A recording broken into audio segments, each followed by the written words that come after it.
Good afternoon everyone, this is Dr. Nadeem speaking. I'm a dentist in Bangalore.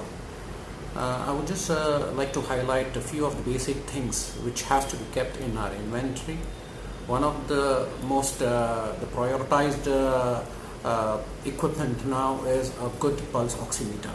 Okay, the reason why it is recommended is to see your SpO2 levels. Now in the current scenario with COVID-19, which has already set in and which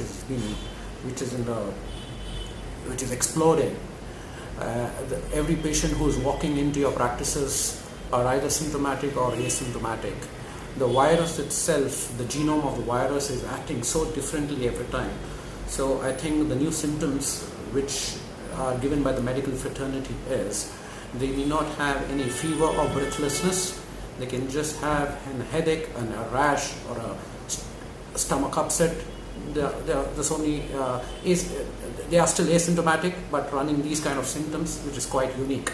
Okay, so now as a clinician, when they come inside, so basically is your complete history.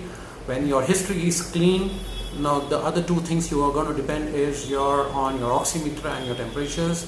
If the pulse oximeter reading shows below normal, it is not recommended that you see the patient. It is better you refer them to their concerned clinician.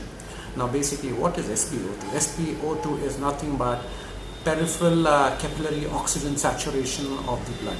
Okay, the normal SpO2 levels should be anywhere between 95 to 100%. Okay, now any patient shows lesser saturation, less than 95, would be advised to get back to the concerned clinician. Yes, there are different reasons why the SpO2 is less. Need not be the patient is COVID-19. It can be so many underlying factors, and I think the respective clinicians are the best judge to rule out their conditions why the SpO2 is less. So basically, the pulse oximeter works on the principle of on infrared ray. I think the red dot what you see, okay, this is where the infrared ray comes, and I think once it is on, you have to insert your finger. Once your finger is inserted, the ray is passed through the skin and it hits the gas components of the blood, and it is reflected onto the monitor. And I think right now my saturation which is shown is 98. I'm sorry, I think what you're seeing is the reverse pattern. Yeah, I think how to change this. Yeah, it is the reverse pattern. Okay, so I think it is 98 and my heart rate is 89.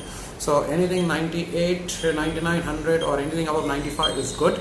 Okay, but as an attending clinician, if you have to check your own SpO2 levels, never ever please check your levels immediately after you remove your respirator or when with your respirator is on, because it gives you a cutoff of -2%. So that will panic you. Okay, so at least give your lungs some amount of rest so that they can come back to the normal function, and then check your SpO2 levels. Okay, so now a few of my dental colleagues, they haven't invested in pulse oximeter.